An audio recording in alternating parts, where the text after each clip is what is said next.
In our last lecture, we were talking about correlation. So remember, correlation tells us if there is a relationship between two variables. So you might also see it called bivariate correlation.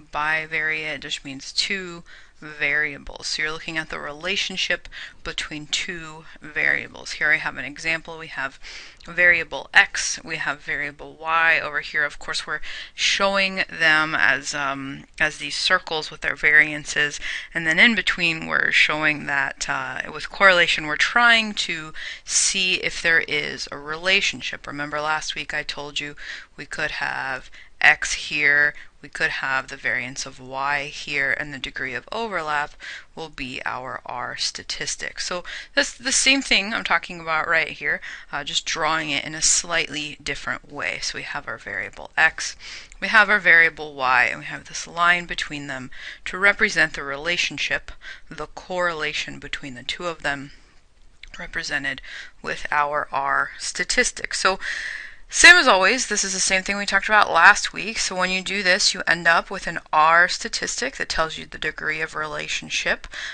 We often square that, and that's called the coefficient.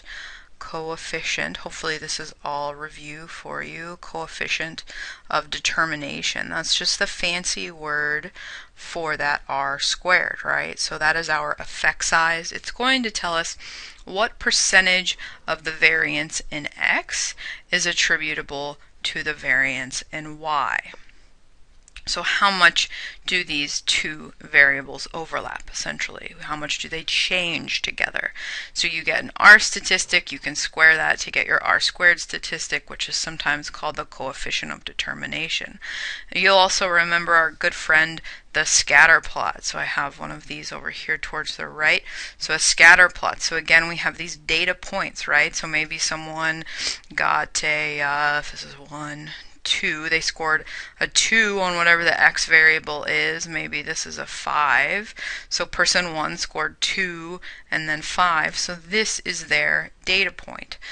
So you plot every single data point for all of your people and you get what we call a scatter plot. Now, regression is going to, correlation. You'll be able to see if there's a relationship very clearly by looking at the scatter plot, right? So right now, hopefully you're looking at this, you can kind of see an upward trend here. This looks like a positive correlation. Remember, scores of x go up, scores of y go up. It could have been trending this way as well. It could have had dots all over the place, and we would say there's no relationship. Moving from correlation to regression, the good news is that we're doing exactly the same thing. So here, if you take your data points and you make a scatter plot out of them, what regression is doing is forming a line of best fit. So if you read your textbook, you already know what I'm talking about. It's trying to find the single line that best fits every single data point in this scatter plot. It's trying to find your line of best fit. That's really what the focus is on with regression, is this line of best fit. But we're essentially doing the same thing. We're looking at relationships between variables. So if we switch here to regression in the middle here, let me draw some lines here. It's a little bit getting a little bit crowded here. So we're in the middle part right here with the regression. So we have the same kind of setup. We have our variable x, we have our variable y. Sometimes you'll hear this x variable called the predictor. Sometimes you'll hear that y variable called the criterion. Other terms you might hear for these, your x variable might be called an independent variable, right? So hopefully that is familiar to you. Independent, or your predictor variable. Sometimes y will be called criterion. It might also be called your dependent variable.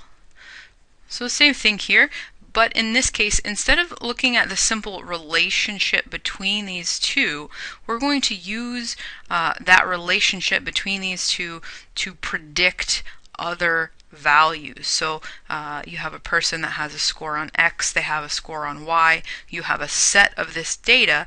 Using that data, you're going to calculate your regression line, your line of best fit. This line of best fit allows you to do a lot of really cool things. So based on a limited sample of data, you can say, okay, this person scored a 200. What can we expect them to score on the next test? Or for example, if you go to the bank to get a loan, they will use a regression. They'll take your credit score, how many times you've defaulted on other credit loans, right? So how many times your bills have been late, if you have past due balances on credit cards, they'll use all of that, put it into a regression equation, and then they can determine the probability that you will default on this new loan. So with existing information that you already have, you can predict future occurrences. So it's just a classification model. So you're using that relationship, it's still a correlation, you're using that relationship to then take it one step further and predict Y scores. So we'll talk more about this in just a second. I'll give you some examples and this will make a lot more sense. But let's lay the groundwork first. With a single linear regression, you're just going to have one predictor, one criterion. Using those, you'll form your line of best fit. That's this over here. Y equals bx plus a. So hopefully you remember some of these. So b is going to be your slope, a is going to be your y-intercept, and you should have gotten some experience in college algebra, that required algebra course maybe a few years ago for you by now. But we're not going to focus on calculating those kinds of things. I think they're honestly a bit labor intensive. I want to focus on understanding, what does regression do, how do I interpret it, and how can I leverage it to make better decisions. So regression is very, very focused on this line of best fit, but I'm not going to make you calculate it. So instead, try to focus on how to use it, what it's important for, all of those kinds of things. So using that line of best fit, of course, you can take new data, you can get new participants and kind of predict how they will do. You get the same kinds of output here. So you'll get an R, which in a single linear regression will equal your correlation value exactly, because it's the same thing. You'll get an R squared, which again is just R squared. So this is much the same thing, but with a slightly different purpose. So instead of just examining the relationship between two variables, we're using that relationship to then predict future cases. When we get into multiple regression, things get a little bit more complicated. Let me go ahead and erase some of this up here to make this a little bit easier on our eyes. So with a multiple regression, you have multiple independent variables. So before, we were dealing only with one independent variable x, only with one dependent variable y, and life was pretty easy. In the real world, what we're going to tend to see is something like this, where we have multiple independent variables. So again, these could be IVs. We also called them something else up here. We called them predictors. So we could have 3 predictors. So you could call them many, many different names, but they're all the same thing. So we have 3 independent variables predicting one dependent variable. We also called this the criterion, I believe. Now, life gets a little bit more complicated here. But it's the same exact concept, right? So we're going to use the relationship. So we have a data set from, something like 500 people. We have a variable x1, we have a variable x2, we have a variable x3. We also have data for this y, for this dependent variable. By looking at the relationship between all 3 of these variables and the dependent variable y, we can come up with, guess what I'm about to say, our line of best fit. This gets a little bit more complicated as we continue to throw in more and more variables, but it's the same general formula. So we have our y equals b1 x1, so those are, you can calculate the b with sum of squares and some complicated things. I'll show you how to do it in SPSS in the next video. It'll save us all a lot of time and heartache. So you take your beta for variable 1, you take your raw score for variable 1, multiply that together, right? So we could add some parentheses here if we wanted to. And then we're going to add the b for variable 2 times the raw score for variable 2. Same thing there. And then of course we do the same thing for our third variable here. We take the b score, the b weight for variable 3 and multiply it times that raw score for variable 3, and then we add in our y-intercept. So still looking at the relationship between these independent variables themselves, and also how much they contribute to predicting or explaining the variance in y, we come up with this line of best fit, and that allows us to make some predictions. The statistics we get here are a little bit different. So of course, when I should add p-value. So you're always going to get a p-value, right? So the overall p-value is going to tell you in these relationship tests, so correlation and moving into regressions, do I have a relationship, right? So before, do I have a difference was our overall question. Here we're going to be asking, do I have a relationship? So is there a relationship present? If p is greater than 0.05, what is your answer? If p is less than 0.05, what is your answer? So maybe I'll input some questions right here. If p is greater than 0.05 in a multiple regression, so you'll get one overall p-value. It'll show you right alongside your r and your r squared. If that p-value is greater than 0.05, do you have a relationship? Hopefully there you said no. If p is greater than 0.05, you do not have a relationship. You can stop right there. You don't need to go any further. If p is less than 0.05, do you have a relationship? Absolutely you do. So we know that is our magic cutoff number. That's kind of the typical, I don't know, call it industry standard. If your p-value is less than 0.05, you have some additional questions to answer. One of them is how large is the relationship, right? So we always want to say, do I have a relationship? We always want to say, how large is that relationship? So what statistic tells us how large that relationship is? Effect size, right? So we keep hearing about effect size. In this case, r squared is our effect size. So you'll get some model summary information. P tells you, do you have a relationship? R squared tells you how large is that relationship. In multiple regression, you have one step after that. So you have to ask yourself, do I have a relationship? Your p-value is going to tell you yes or no. How large is that relationship? Your effect size tells you that. That's your r squared in a multiple regression situation.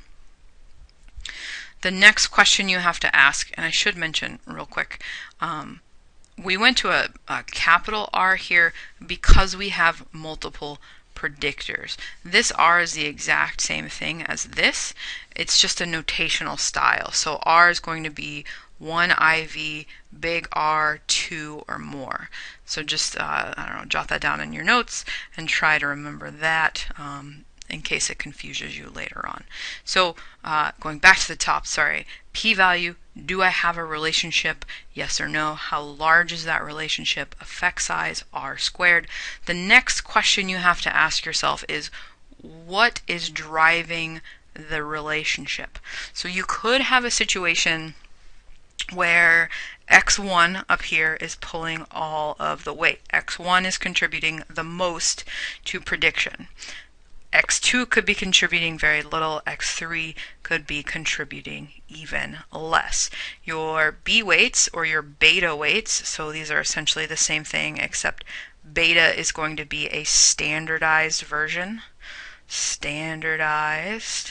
So your B weight is going to be in the metric of whatever your variable is. So if I measured x1 in feet and x2 in, I don't know what's comparable to that, meters or something like that, our beta weights could not, you can't compare across, right? Because they have different meanings, they have different standards, all of those kinds of things. They're two different measurement scales. Our beta weights are going to standardize that How do we typically standardize things? It's going to convert it using a z-score formula, essentially. So they're basically the same thing, B weights, beta weights, and they'll let you know of your predictors. You could have 17. I've literally seen regressions with 17 predictors. Of course, I will not do that to you in this course. I just want you to know it's theoretically possible. Your B weights and your beta weights will let you know which of these 3 variables is contributing the most to prediction. So you have several questions there that you'll need to answer in every single multiple regression analysis that you do. We'll revisit this again. An example is coming. I'll give you an example. But first, let's talk about our assumptions. Good news here, you already know these. Assumptions of regression. So we have reliability. This is a research design issue. This is something you learn about in P211, Methods of Experimental Psychology. If you do not set up a study properly, if you do not put due diligence into your study design, the statistics that you get will be garbage. So we like to say garbage in, garbage out. You design a really poorly, fully flawed study. It doesn't matter. All the statistics in the world cannot save your bad study design. So reliability is very important. Normality is also an issue. We've talked about this all semester, so I won't harp on it right now. But remember, check your skew, check your kurtosis, check for outliers, check all of those things that we've been talking about all semester.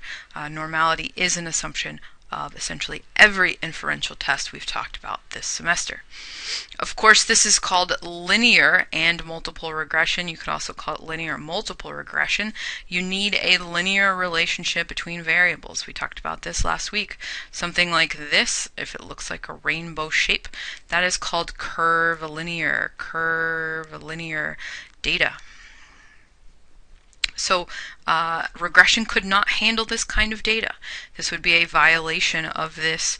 Let me put the little sad face again. This would be a violation of that assumption. There are tests that can handle data like this, but it is not this test. So you always have to check to make sure you have a nice linear relationship in your data. Now remember homoscedasticity. We talked about this last week as well. I'll show you in SPSS a very easy way to get a graph to assess this. But remember, it's just the same variance. So we want similar variance across all of our variables. In this case, we're talking about error variances, but the idea is still the same. Remember, we want this spread to be very similar across all levels of each variable. If you have something that fans out here, so see how this kind of gets much wider at the base, that would be a violation of homoscedasticity. So 4 main assumptions that we're worried about here with regression: reliability, normality, linear relationship, and homoscedasticity. So I'll show you how to do all of those in the SPSS video, but again, you should know the 4 requirements of regression. Now let's talk about this example. So let's see. Why don't we do graduate school? I'm going to pause this and come back in just a second with some notes so you don't have to wait on me to think this through. Okay, so say that I am in charge of graduate school admissions for my psychology department. Now, I want to accept only people that I believe can successfully complete the program. So one thing that we know in public education, you might not know it from a student perspective, but from an administration standpoint, we get some funding from the federal government, assuming we are a public institution.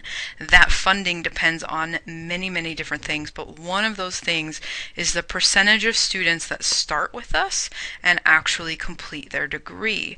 So to make sure that my numbers stay high, I want to only admit students that I'm fairly certain are capable of getting in.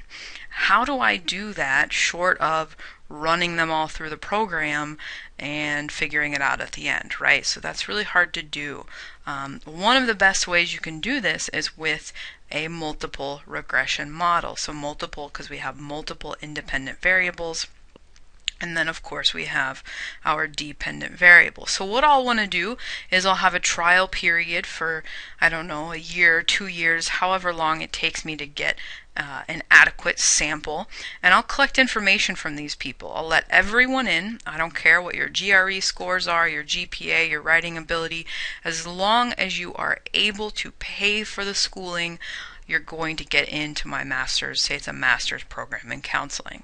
I don't care what your prereqs are, all of those kinds of things. All I want to know is that you come in and that you're willing to provide me with your data. So I ask you upon entrance to provide your GRE scores. So the graduate record examination is a test that you'll take if you're thinking about getting into graduate school.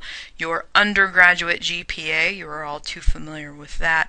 And then some score of your writing ability. So maybe it's some kind of GRE writing ability, verbal aptitude, whatever it happens to be. I collect this data on you.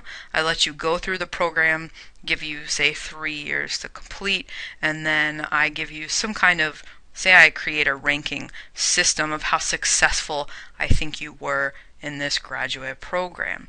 So now I have 4 variables on you: GRE scores, GPA, writing ability, grad school success.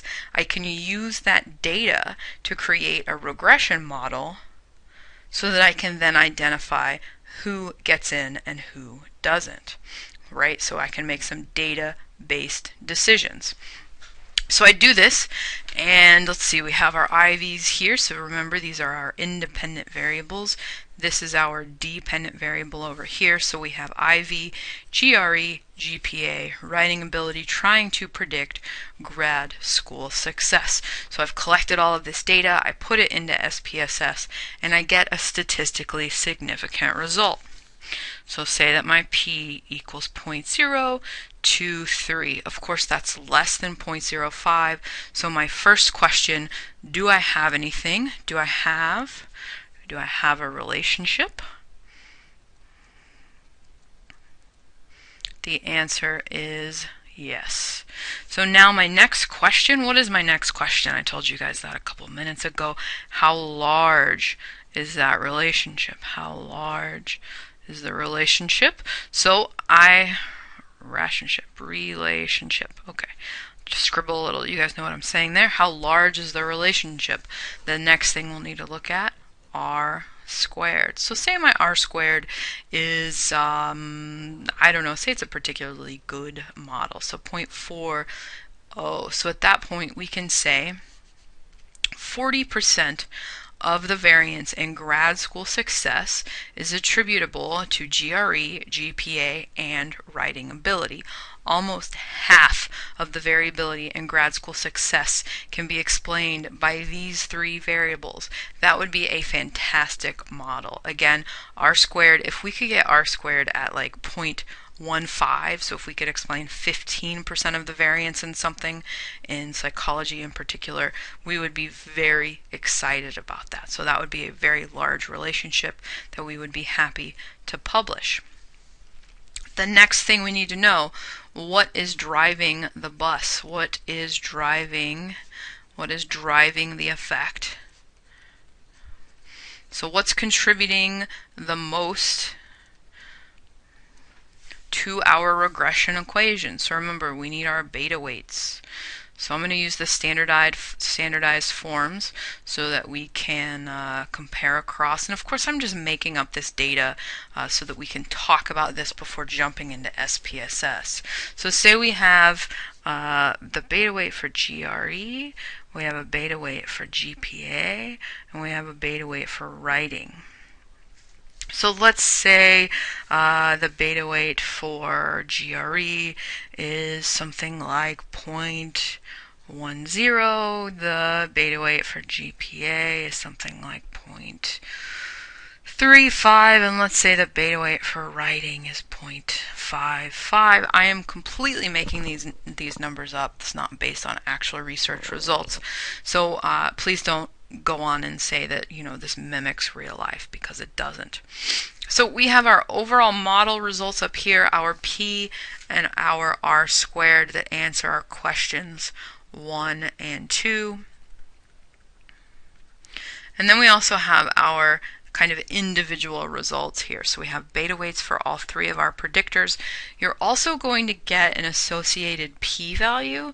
Now, a lot of researchers put quite a bit of weight into these p-values for your beta weights, but let me tell you right now, these p-values are testing whether or not this number right here, your beta weight, is statistically significantly different than 0. Is this number different than 0? That's all this p-value that's associated with your beta weight is giving you. So we'll use them, we'll talk about them because they're going to show up in research reports over and over and over, but just please, decide whether or not you think that is particularly important information that you want to couch your publication and your scientific knowledge on. Anyway, that aside, so you'll have an associated p-value with each of these GREs. Now let's just say, just to make explanation easy, say they're all statistically significant, so these beta weights are different from 0. So we know because of our p-value up top, we do have a relationship. We know from our r-squared it's a fairly large relationship, and now we need to know, based on these three numbers, these three beta weights, which independent variable is contributing the most to the regression equation, which is the most important in the formation of that line of best fit. So maybe I'll insert a question here to ask that, but based on your beta for GRE, GPA, and writing, what contributes the most in the regression equation? Hopefully you said writing ability contributes the most because 0.55 is the largest beta weight we have here.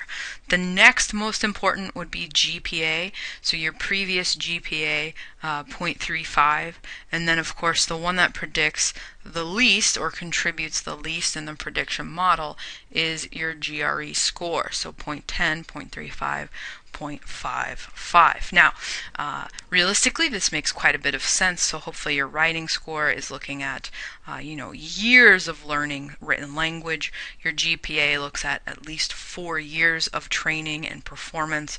GRE is going to be based on 4 hours of your life. So hopefully this is how it would work out in the real world. Of course, I don't know that for a fact. I don't have this data. So what we've done here, we have looked at a regression model, a multiple regression model with 3 independent variables, GRE, GPA, and writing ability, predicting performance in graduate school. We have found that there is a relationship. It's a fairly large relationship, and we have found that writing ability contributes the most to that regression equation. So kind of, if we gave it a prize, it would be number 1, GPA would be number 2, and then of course number 3 would be GRE. Now, go back to my original problem. I am in charge of admissions for my graduate program in my psychology department, and I have to make data-based decisions about who gets into my program. Now, I already know writing ability is the top predictor of graduate school success according to these beta weights. There are different ways of measuring that we don't have time to speak of, but according to our beta weights, writing ability is the number 1 predictor. We can also see that GPA comes in second, GRE is in third. So I can know, okay, so when I am evaluating these applicants, maybe I need a minimum writing ability. Maybe I need some minimum writing ability, right? So I could say my program only accepts scores above of 500 on this exam, something like that. I could say I only accept GPAs above 3.5, something like that. So I could do some more advanced statistical investigation here and make some data-based recommendations for who gets into the program and who does not. For the purposes of this course, though, we can stop our examination here. I think this is plenty to understand, plenty to digest. So we'll focus on, do I have a relationship? How large is that relationship? And then what is driving those effects? So we could say, okay, you're in charge of admissions, focus on writing ability, focus on GPA. GRE is still important, but it's not as important as these other two. So those could be our recommendations as we push forward. So this is multiple regression. It can be a little bit more complicated than other things that we've talked about, but hopefully in the next video I'll go through, I'll show you how to run this in SPSS, show you how to check assumptions, show you how to interpret all of the output it will give you, and I think it will continue to make more success. It will make more sense to you with more examples in SPSS. So stick around for that. If you need to take a break, of course, please do, and let me know if you have any questions.